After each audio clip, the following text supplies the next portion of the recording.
क्योंकि 2025 अब ख़त्म होने वाला है एंड काफ़ी अद्भुत साल ये रहा कई वजहों की, for lots of reasons. And एक ये था कि हमने 2025 में बहुत सारे लोगों को एकदम से फिट होते हुए देखा है, राइट? हम अपने जितने सेलिब्रिटीज़ को देख लें, from Karan Johar to Ram Kapoor to Ekta Kapoor to so many people, suddenly 2025 में सब एकदम से पतले हो गए हैं। ये कॉन्वर्सेशन इनफैक्ट सिर्फ बड़े पर्दे के स्टार्स नहीं, छोटे पर्दे के स्टार्स नहीं, हॉलीवुड में भी बहुत चल रही है। और ये कॉन्वर्सेशन बहुत छुपते छुपाते यहाँ पर बहुत सारे लोगों के बीच में भी चल रही है, क्योंकि इंडिया में समहाउ मोटापे को लेकर बहुत टैबू है। हम अभी भी इसे डिजीज़ नहीं मानते हैं और इसीलिए कई लोग छुप छपा के कोई ना कोई डाइट करते रहते हैं। तो आज इस सेशन के माध्यम से हम ये जानने की कोशिश करेंगे, दो चीज़ों का हम चाहेंगे कि हम इससे एक सॉर्ट ऑफ रेजोल्यूशन ले सकें। पहला कि मोटापा क्या है, मोटा आदमी या मोटा औरत कौन है, एंड थर्ड इम्पॉर्टेंटली ये जो आजकल स्किनी पेन्स चल गए हैं कि इंजेक्शन लगाओ मोटापा भगाओ, ये क्या काम करते हैं और अगर काम करते हैं तो किन लोगों के लिए करते हैं, और कुछ लोग हैं जिनको इससे बहुत दूर रहना चाहिए। तो लाइक आई सेड, लंच के पहले का सेशन है, so all we are prepping up इसके बाद की तैयारी के लिए। डॉक्टर सेठ, मैं पहले आपसे शुरू करूँगी। मैं पहले जानना चाहती हूँ और ऑडियंसेस को भी बताना चाहती हूँ कि मोटा आदमी या मोटी औरत कौन है, like how do you define fatness? देखिए, फैटनेस की तो एक साइंटिफिक डेफिनेशन है और वेस्टर्न डेफिनेशन और हिंदुस्तानी डेफिनेशन में फ़र्क है। हमें समझना चाहिए कि हिंदुस्तान का मोटापा ज़्यादातर पेट के अराउंड होता है और इसको एब्डोमिनल ओबेसिटी कहते हैं। बट अगर हम आपको कहें कि आप अपना कैसे मोटापा जज करो, तो सिंपल टर्मिनोलॉजी ये है कि हम BMI से जज करते हैं। और BMI जब होता है, वेस्टर्न में तो हम मानते हैं कि BMI 27 से ज़्यादा हो, और BMI हुआ आपका weight divided by height in metres square.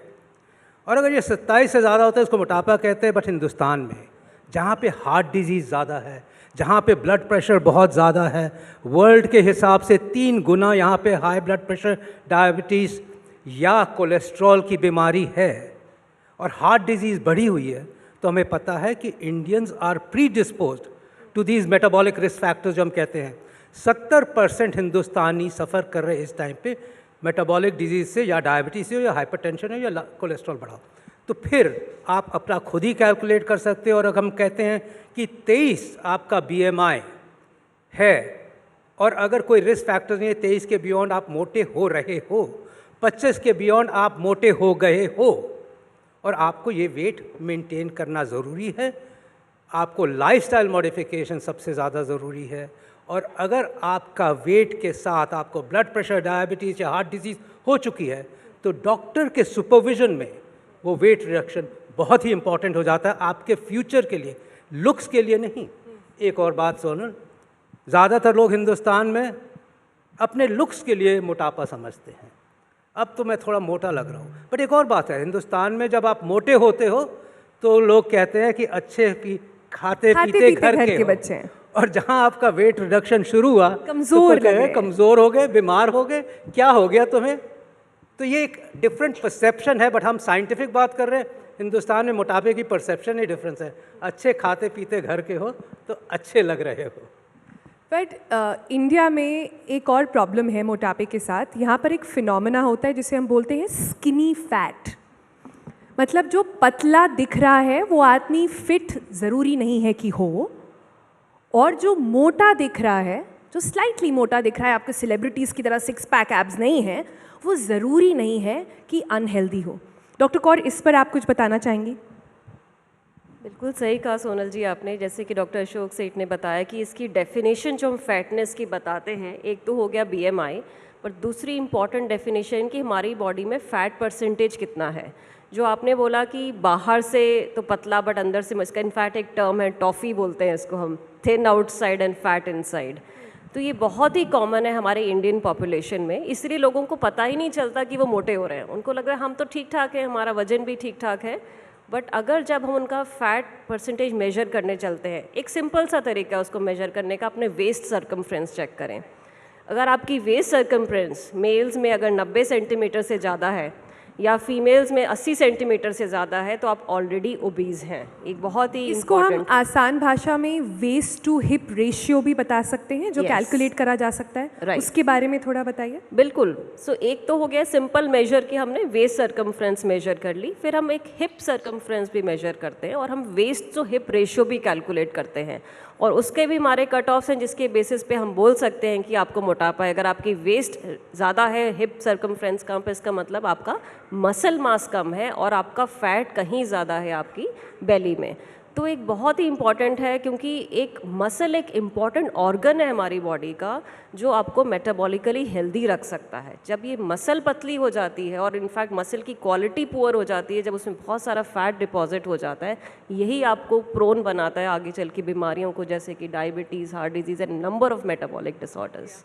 पर आपने मसल्स की बात करी, इसमें एक बहुत इंपॉर्टेंट फैक्टर ये है कि जितने बहुत मसल जिम ब्रोज होते हैं, सुना होगा आपने नाम, आजकल हमने ऑफ लेट देखा है कि उनको भी हार्ट अटैक्स हो रहे हैं।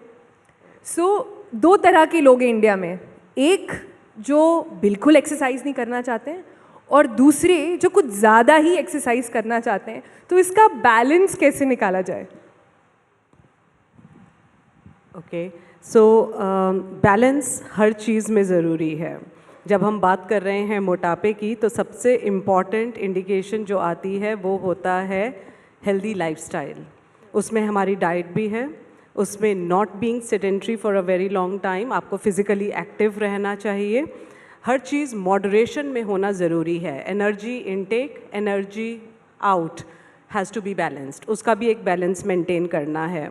तो जब फिज़िकल एक्टिविटी भी कर रहे हैं, वहाँ पर भी आपको बैलेंस मेंटेन करना है। जो 2-2, 3-3 घंटे जिम में बिता रहे हैं, वो सस्टेनेबल कितना है? आपको अपना जॉब पे भी जाना है, आपको अपनी नौकरी करनी है, आपको अपना बिजनेस करना है, जो भी करना है उस दिनचर्या में अपनी, अगर आप वो फिज़िकल एक्टिविटी इंक्लूड कर सकते हैं तो वो सस्टेनेबल रहेगी।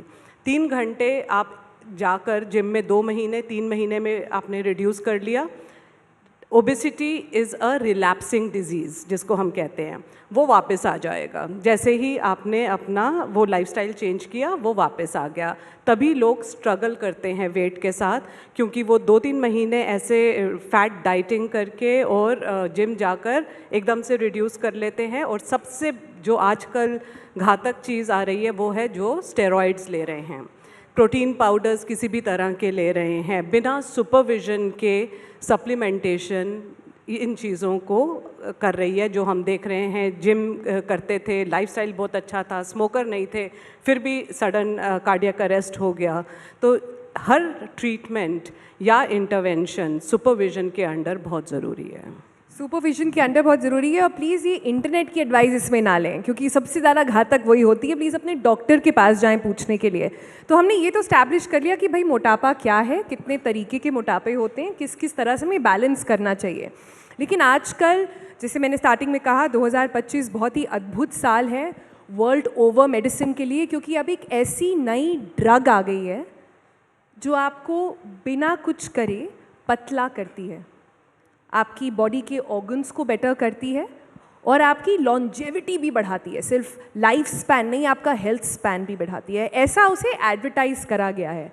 पर क्या ये इंजेक्शन, जो हमारे बॉलीवुड सेलिब्रिटीज़ नहीं ले रहे हैं, क्योंकि कोई तो मानता नहीं है इसके बारे में, जो बहुत सारे हॉलीवुड सेलिब्रिटीज़ इसे इंडोर्स कर रहे हैं, क्या ये आपके और मेरे लिए है और इसमें क्या चेक्स एंड बैलेंसेस होने चाहिए?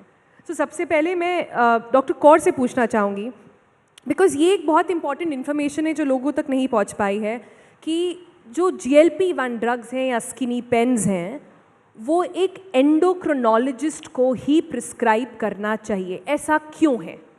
ओके, सो मैं समझाना चाहूँगी कि जो इंजेक्शंस हैं ये एक GLP-1 बेस्ड थेरेपी है। सो GLP-1 एक्चुअली एक हार्मोन ही है हमारी बॉडी में। सो इस हार्मोन के थ्रू ही हम इस बीमारी का, मोटापे का और बीमारियों का इलाज कर रहे हैं। इसलिए endocrinologist is a hormone specialist. That's why हमें इसकी डेप्थ में एक नॉलेज है, इनकी ट्रायल डेटा के बारे में, इनके यूज़ के बारे में।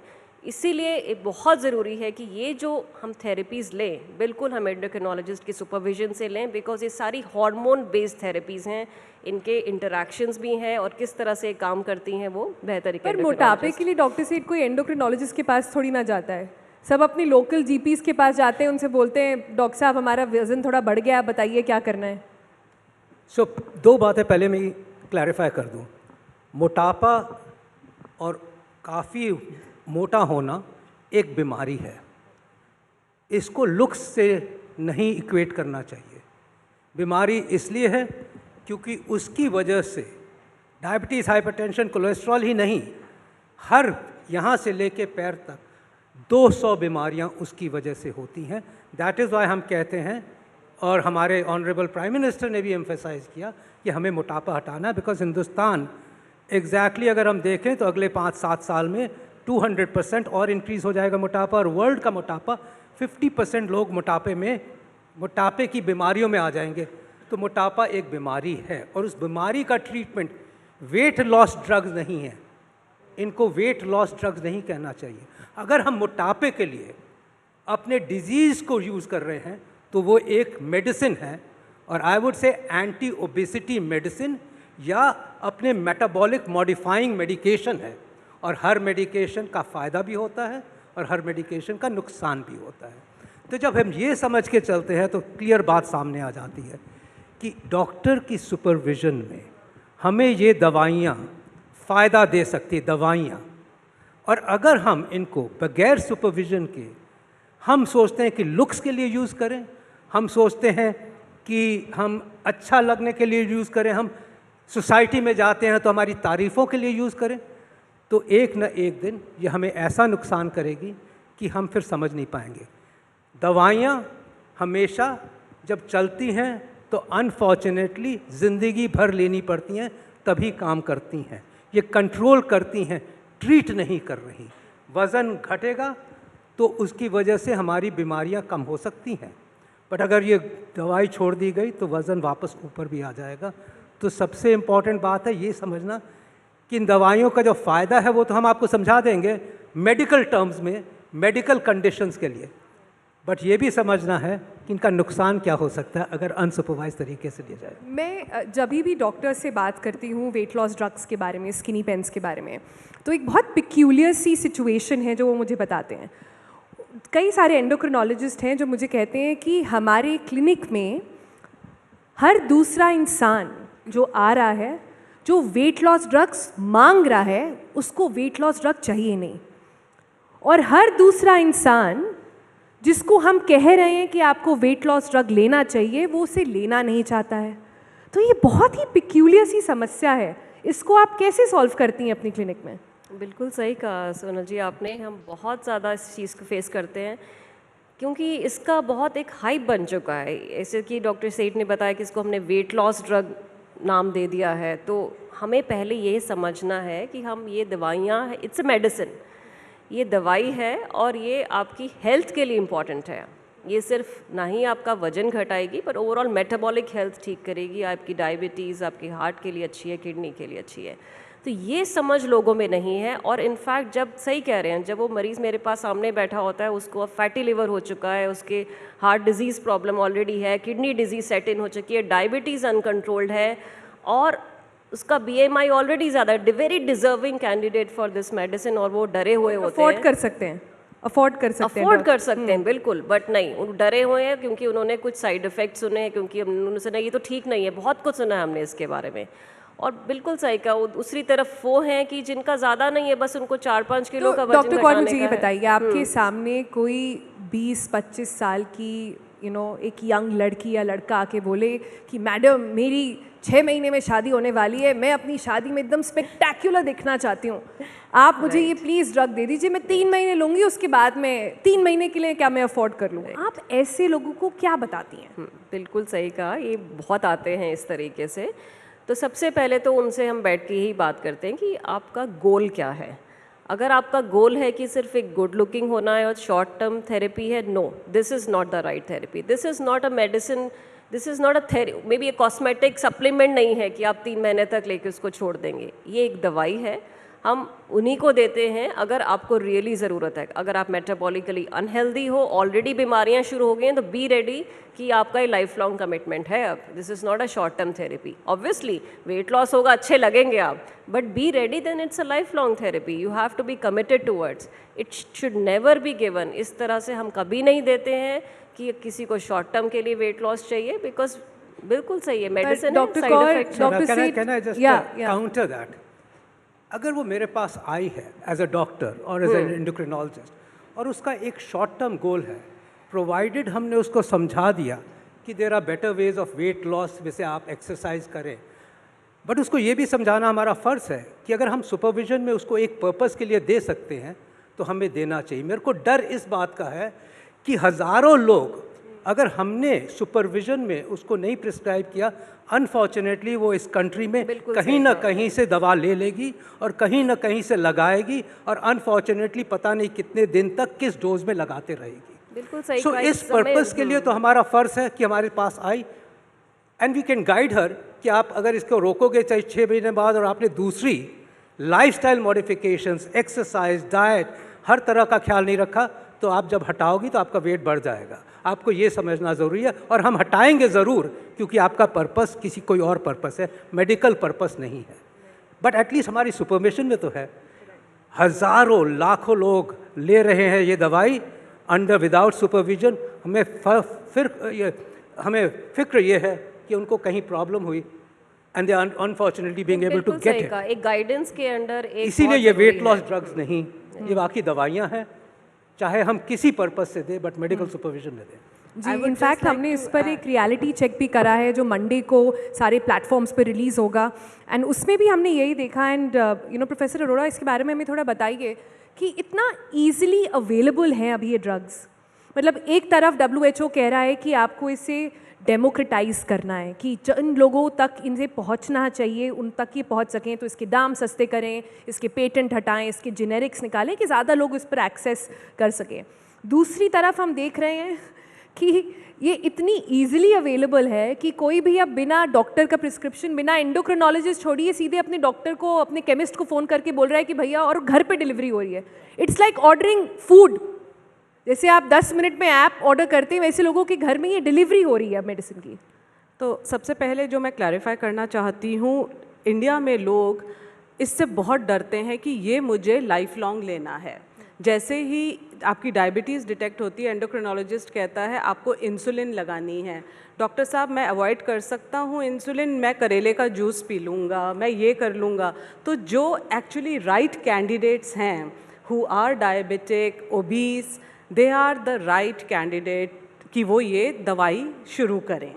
वो तो लेना नहीं चाह रहे हैं, बट और जो लोग लेना चाह रहे हैं कि मेरी 2 महीने में शादी है, मुझे 4 किलो कम करना है, तो ये शॉर्टकट है। ये शॉर्टकट नहीं है। अगर जो भी ये स्टार्ट करता है इंजेक्शंस, उनको ये याद रखना है उन्हें साथ साथ अपना फिज़िकल एक्टिविटी करना है। ये इफ़ेक्टिव तभी रहेगा जब आप फिज़िकल एक्टिविटी कर रहे हैं, एक्सरसाइज कर रहे हैं, डाइट मेंटेन कर रहे हैं, एक लाइफस्टाइल फॉलो कर रहे हैं। Mental stress is another indicator जो आप जिसको बिंज ईटिंग कहते हैं। जब मेंटल स्ट्रेस होता है तो बिंज ईटिंग करते हैं लोग, जो भी ओबेसिटी का कारण है, सोते कम हैं, स्लीप डेप्रिवेशन की वजह से। तो एक कॉम्प्रिहेंसिव पैकेज है, ये एक सिंगल ट्रीटमेंट नहीं है, इसको देखना है एक कंटिन्यूअस ट्रीटमेंट। जी, ये पैकेज क्यों इम्पॉर्टेंट है, आई थिंक उसको समझाने के लिए डॉक्टर सेठ हमें जाना पड़ेगा कि ये ड्रग्स एक्चुअली करती क्या है हमारी बॉडी में। तो क्या ये सही होगा कहना कि एक तरह से बहुत सिंप्लीफाइड वर्जन में, अगर आप ये ड्रग ले रहे हैं तो आपके ब्रेन में एक सिग्नल जा रहा है कि आपको भूख ही नहीं लगेगी, आप खाना ही नहीं खाएंगे। क्या बहुत सिंपलिस्टिकली ये एक तरीका है समझाने का कि ये ड्रग्स क्या कह रही हैं? डेफिनेटली ये बहुत सिंपल तरीका है समझाने का कि ये आपकी भूख को मारती हैं। आप जल्दी अपने आप को फुल समझते हो, आपका सैटिस्फैक्टरी सेंटर रिड्यूस हो जाता है और आपकी वैसे ही कार्ब्स वगैरह की भूख ख़त्म हो जाती है, तो आप अपने आप को फुल फील करते हो। और सारी भूख नहीं खत्म होती है, सिर्फ अनहेल्दी हैबिट्स खत्म होती है। अनहेल्दी हैबिट्स जो आप छोटी छोटी चीज़ों को उठा के खाना शुरू कर देते हो। लकीली यहाँ पे कुछ है नहीं जो मैं मुंह में डाल सकूं, वरना अक्सर यही होता है कि बात करते करते 2 काजू खा लिए। सो यस, ये ज़रूर करती हैं। इम्पॉर्टेंट बात इस पे पता द होल फिलॉसफी में जो एक सोनल आई हैव टू एम्फसाइज कि एक तरफ तो हम लोगों को इतना डरा देते हैं कि वो बगैर सुपरविजन की तरह न लें, विच इज़ करेक्ट, बट इस तरह से जिनको ज़रूरत होती है, जिनको लेना चाहिए, वो डरते हैं ये सोच के कि इतना हमने सुन लिया कि ड्रग ख़राब है, मेडिकल सुपरविजन में लेने चाहिए, वाकई लेने चाहिए कि नहीं, वरना हमें कुछ हो जाएगा, चाहे डॉक्टर प्रिस्क्राइब कर रहा हो। दूसरी बात यह है कि कॉस्मेटिक पर्पसेस के लिए हिंदुस्तान में लोग लाखों पैसे खर्च कर देंगे, बट जहाँ तक अपने हेल्थ की बात, रियल मुद्दे की बात आती है, तो कहते हैं ये दवाई तो बड़ी महंगी है, डॉक्टर साहब ने ऐसे ही प्रिस्क्राइब कर दी, कहते हैं कि फ़ायदा होगा। 4 दवाइयाँ तो पहले खा रहा हूँ, वो तो सस्ती 5-5 रुपए की दवाइयाँ हैं, अब कहते हैं कि 10,000 रुपये के पर मंथ आप खर्च करो दवाइयों पे। So there is a whole पर अभी डिसोसिएशन। बदल नहीं रहा है डॉक्टर साहब, अब लोग नहीं आ रहे हैं कि देखिए सारे सेलिब्रिटीज पतले हो गए, अब तो सीरीना विलियम्स भी ले रही हैं, ये पूछते हुए लोग नहीं आते आपके पास? नहीं, वो नहीं आते। इनफैक्ट जिनको हम प्रिस्क्राइब करते हैं मेडिकल वजह से, और मैं ये भी समझा रहा था इसी एक ब्रेथ में, this is the most revolutionary medicine जो कि बीमारियों के लिए आई है। अगर मैं कहूँ कि पिछले 50 सालों में कौन सी दवा ओवरवेट लोगों के लिए, जिनके लिए पहले कोई मेडिसिन सक्सेसफुल नहीं हुई थी, बीमारियां होते जा रही थी, लोग चल नहीं पाते हैं आर्थराइटिस की वजह से, जिसकी वजह से मोटापा हो जाता है और मोटापा की वजह से चल नहीं पाते हैं, उनमें भी देखा गया कि इस दवाई से उनका वॉकिंग डिस्टेंस बेटर हो गया है। हार्ट डिजीज़, हार्ट अटैक्स हो चुके हैं, मोटापा है, सब दवाइयाँ दे दी हैं, उसके इन एडिशन टू दैट ये दवा ने दिखाया कि 20% और हार्ट अटैक्स कम कर देती है, लाइफ को बढ़ा देती है, मोर्टेलिटी ज़िंदगी को बढ़ाती है। डायबिटीज़ में तो इसका इतना प्रूवन है, बट किडनी डिसऑर्डर्स में, लिवर डिसऑर्डर्स में, फैटी लिवर में, जिसकी वजह से आज वर्ल्ड वाइड सबसे ज़्यादा कैंसर और सबसे ज़्यादा लिवर रिप्लेसमेंट हो रहे हैं, वो फैटी लिवर की वजह से। वो एक डिसऑर्डर कामयाब इस दवाई की वजह से हुआ है कि कामयाब हो सकता है। So a wonder medical drug जिसने रेवोल्यूशनाइज कर दिया हमारी ट्रीटमेंट को, not just by weight loss, not just by decreasing weight, but इसके इतने एडिशनल और बेनिफिट्स हैं बॉडी के ऊपर, एंटी इन्फ्लेमेटरी रिस्पॉन्सेस, क्लॉट कम करना, क्लॉटिंग कम करना, आर्टरीज के अंदर इन्फ्लेमेशन कम करना, कि हम लोग वाकई ही सरप्राइज्ड हैं।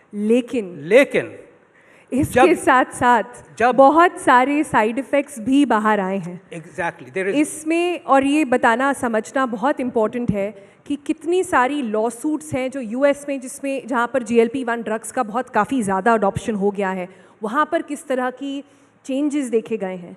ये पता है क्या, can I just emphasise one more point, but याद रखने वाली बात सबसे ये है, हर दवा की लिमिटेशंस हैं। जो हमारी स्टडीज़ हुई हैं वो 2 साल तक हुई हैं, 3 साल तक हुई हैं। ये दवा तो लगता है कि ज़िंदगी भर लेनी पड़ेगी, अनलेस कि हमने अपने पूरे लाइफस्टाइल को नहीं मॉडिफाई किया।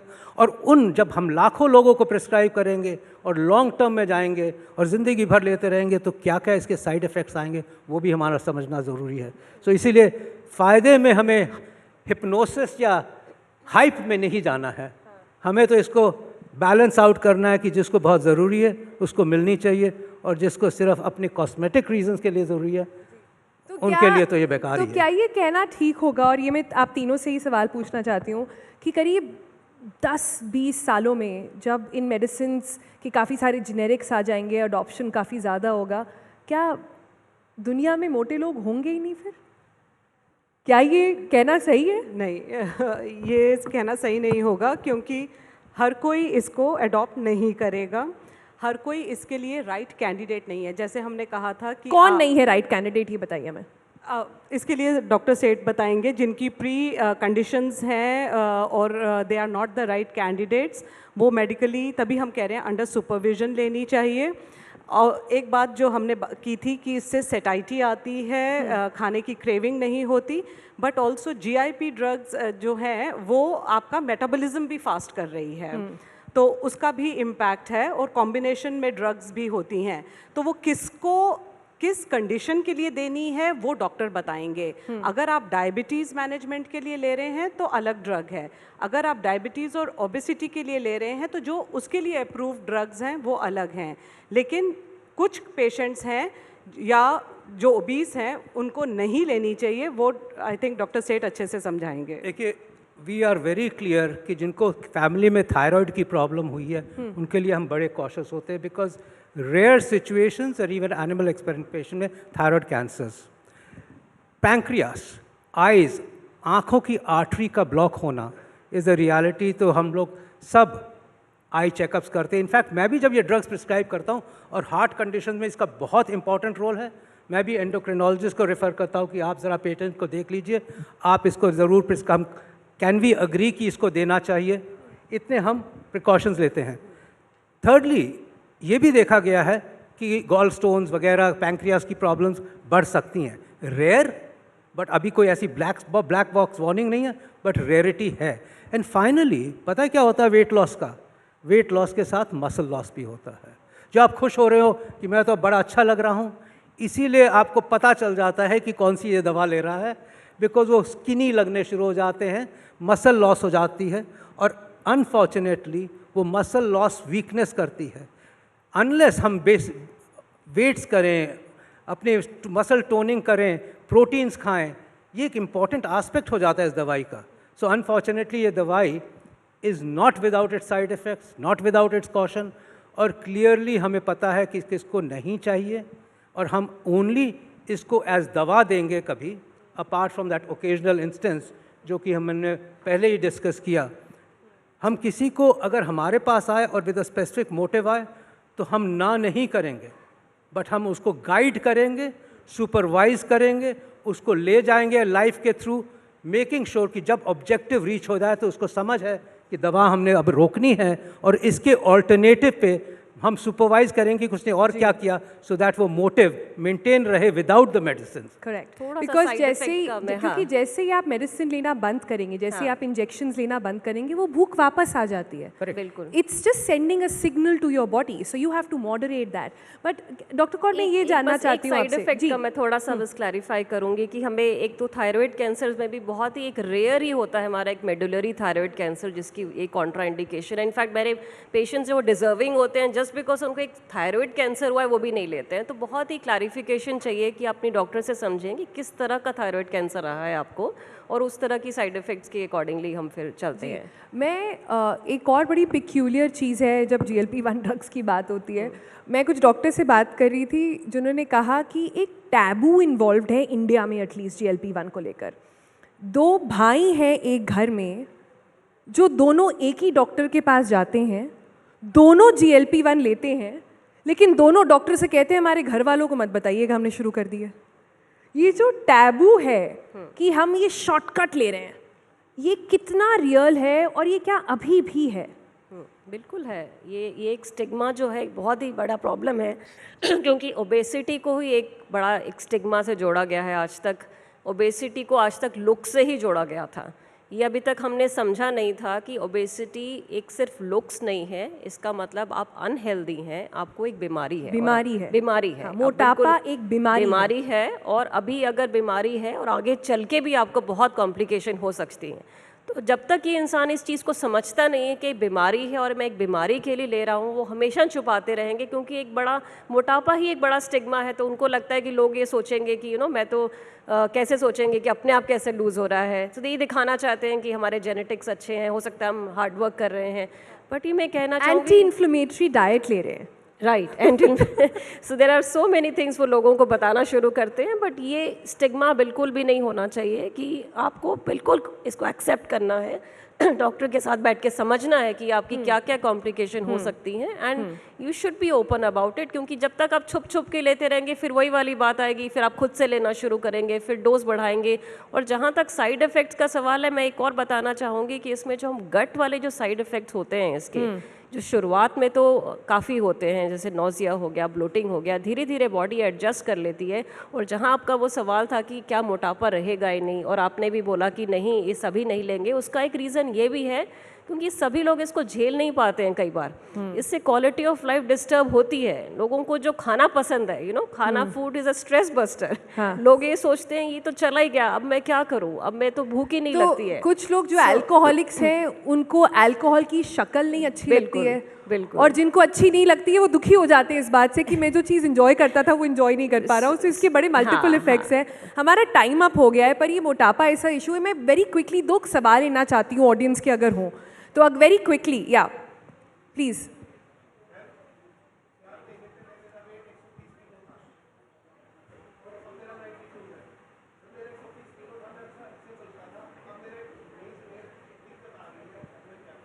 उनका सवाल है कि 4 महीने पहले उनका 120 किलो वजन, 130 किलो वजन था, अब उनका 90 हो गया है। क्या अब उनको ये दवाई लेनी चाहिए? डॉक्टर नहीं, सिंह, उनका है, आई थिंक उनका सवाल ये है कि अभी दिक्कत आने लगी है उनको।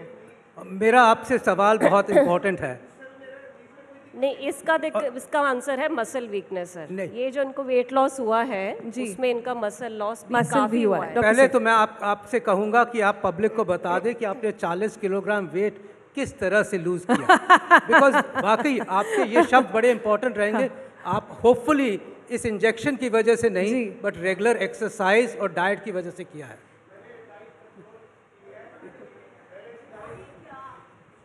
Most important. Thank you doctor साहब।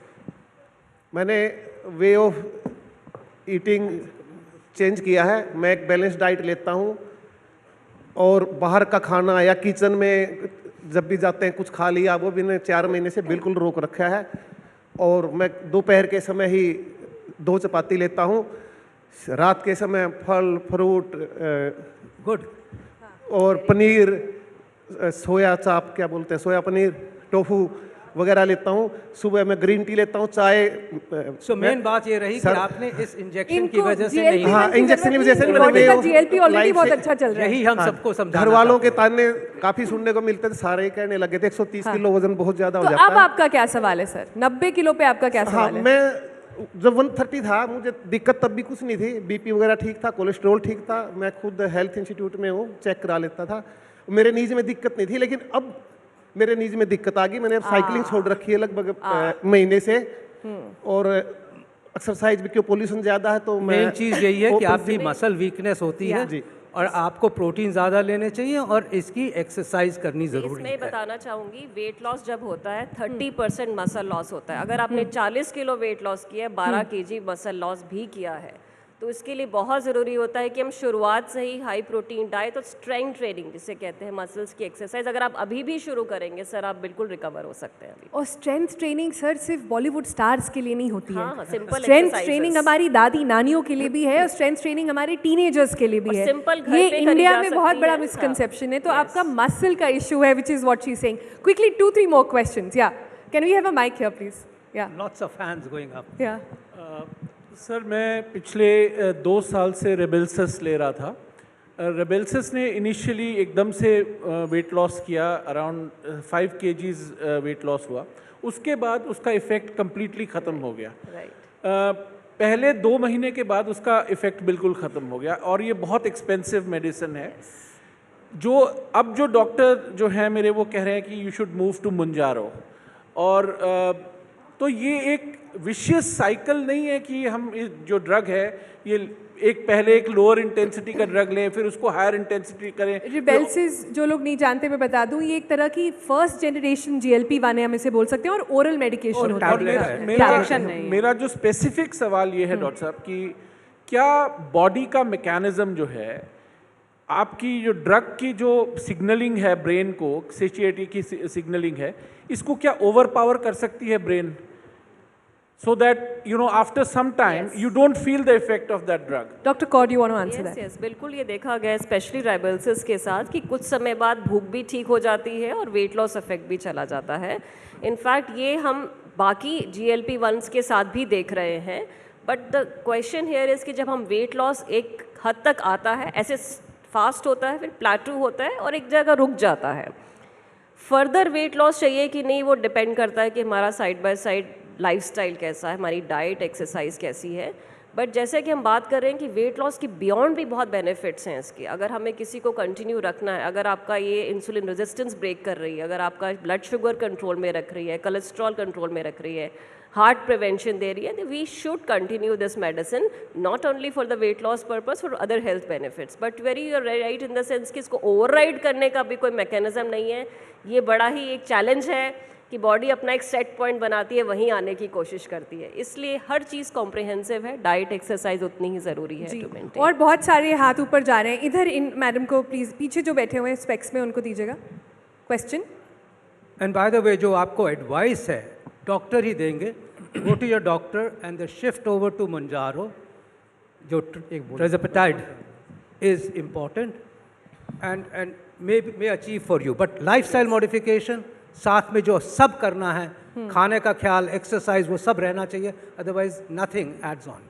I would only like to add that this body shaming that happens, जिसकी वजह से दो भाई आपस में नहीं बताना चाहते, क्योंकि ओबेसिटी को देखा गया है कि ये एक इंडिविजुअल की प्रॉब्लम है। Right. कि बॉडी शेमिंग कि आप ज़्यादा खा रहे हो, कि जबकि आप ऐसा lazy नहीं हैं, है, इस वजह से आप फैट लेजी हैं, जबकि ऐसा नहीं है। हमारा जेनेटिक प्रीडिस्पोजिशन भी एक बहुत इंपॉर्टेंट कंट्रीब्यूटर है इंडियंस में, इसीलिए ये बॉडी शेमिंग और स्टिग्मा विद ओबेसिटी हमें पूरा ब्रेक करना चाहिए। जी, इसी बात पर एक सवाल लेते हैं। या Okay, sorry. Yeah. There's a question here. One, if it triggers my satiety point, how does it impact the nutritional value that I'm supposed to be getting every day? Because there is a minimum calorific energy that I need to do my daily chores. The second thing is, how long has this drug been in the works? Because we are claiming that it has an impact on longevity. So what is the kind of sample size, and how have we arrived at that conclusion that it impacts longevity? Is it a generational research drug, or is it a short research drug? या doctor सेठ। Yeah, so I can answer that medical question. How does? Firstly, of course, the trials for semaglutide go back now to the first published trial was in 2016, and of course the drug did its first phase in more than 15, 17 years ago. The large-scale studies, which are outcome data, 3 years is a great outcome for a heart attack patient, जिसको उस बीच में numerous heart attacks होते हैं, उस बीच में death हो सकती है. So we look at hard endpoints, and we look at it in large sample sizes. For example, the patient's heart attack prevention study was in patients, 17,000 patients, followed up for a mean of 3 years, but some of them were followed up for 5 years. The importance is that is enough science for us to tell us कि उन 3 साल में हमने 20% जाने बचाई. I hope you understand. So that longevity is already taken care of for 20 years. What we don't know is कि उस longer term में, if we go up to 10 years on that follow-up, which is very difficult to do, would we have some side effects of the drug which did not appear in the 3 years? So therefore the caution comes in. But the data of sound saying कि हम mortality कम कर रहे हैं, we are actually decreasing heart attacks, is good enough because it's a randomized, placebo-controlled, blinded study. Blinded, which means you don't know which drug you're It's a very prescribing. high standard, but So Dr. it's a Seth- higher standard of research and science in the present day and age. We can always argue कि 10 साल बाद क्या होगा, but at least हम पहले पर क्या 3 साल के Indians- advantages तो दे दें, मरने से तो My बचाएं. concern is only with the cosmetic use of the drug, sir. For the people who are predisposed to certain diseases and we are using it as an intervention, it's a welcome thing. Correct. But for cosmetic Cosmetics, so purposes, we actually are even saying right from the beginning that we will not be prescribing it without supervision and a purpose. I'll tell you where cosmetic comes in. You can actually have a situation which is going around in circles. A person wants to lose weight but cannot start. Or by the way, obesity is such a process in which just saying कि आप lifestyle modify कर दो तो हर कोई lose कर लेगा, it's not that. There are situations where even lifestyle modification will not start off the process. Yeah.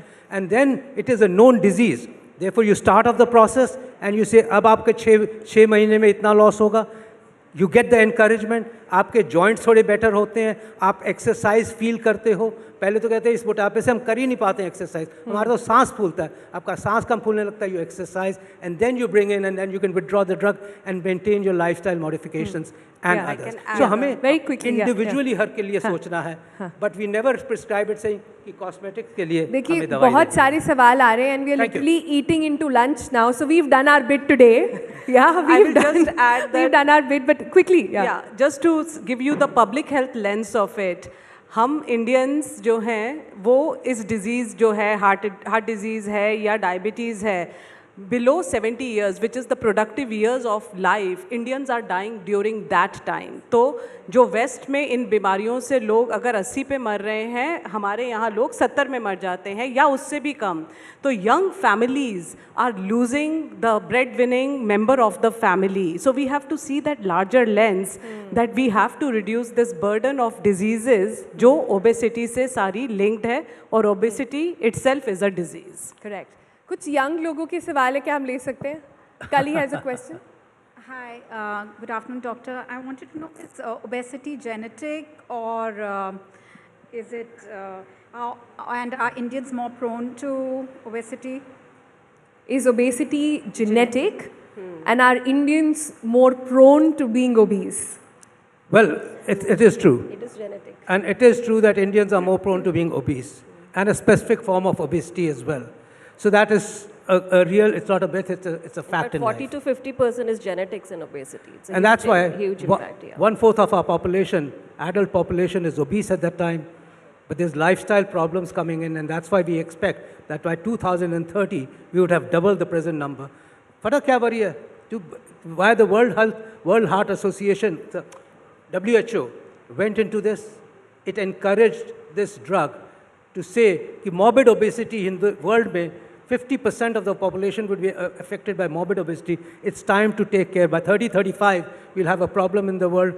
Let's actually support the use of this drug in morbid obese people so that we can decrease the burden of disease across the world. Let us make it available under genetic पे बस supervision. इतना मैं बोलना चाहूँगी, genetic है इसलिए बचपन से ही बच्चों से ही हमें शुरुआत करनी है कि उन्हीं के ही हेल्दी लाइफस्टाइल, उन्हीं को ही मोटा नहीं होने देना, ताकि it's very important to understand it's genetic, start right from childhood. 4% of our children वो कहना are चाह रही है overweight. हेल्दी लाइफस्टाइल शुरू करें, GLP-1 ना स्टार्ट कर दें. हाँ, मैं सिर्फ क्लैरिफाई कर दूं क्योंकि हम GLP-1 की बात कर रहे हैं, बच्चों के लिए नहीं है. GLP वो सिर्फ कहना adults चाह के रही लिए है है. कि आपको अगर हाई इन प्रोटीन खाना खाना है, आपको अपनी लाइफस्टाइल एक्टिव रखनी है, आपको रेजिस्टेंस ट्रेनिंग करनी है, आपको स्टेप्स वॉक करने हैं, आपको बेसिकली एक जगह बैठ के जिसे हम सेडेंट्री लाइफस्टाइल कहते हैं वो फॉलो नहीं करना है. बच्चों को भी तो खाते पीते जो बच्चे हैं वो एडवर्टीजमेंट्स में शायद अच्छे लगते हैं, अपने घर के बच्चे अगर थोड़े कम भी हों तो ठीक है. Last few questions. या दिस जेंटलमैन प्लीज. मैं डॉक्टर साहब से एक सवाल करना चाहता हूँ कि कहीं कहीं कुछ लोग बोलते हैं, शायद ये सही है मिथ्या है, कि हमारे जो पेट में जो हमारी बॉडी में जो चर्बी होती है और जब हम कभी गंभीर बीमारी में पड़ते हैं और जब हमारी डायग्नोसिस होता है तो क्या चर्बी हमारा कहीं ना कहीं काम करता है क्या?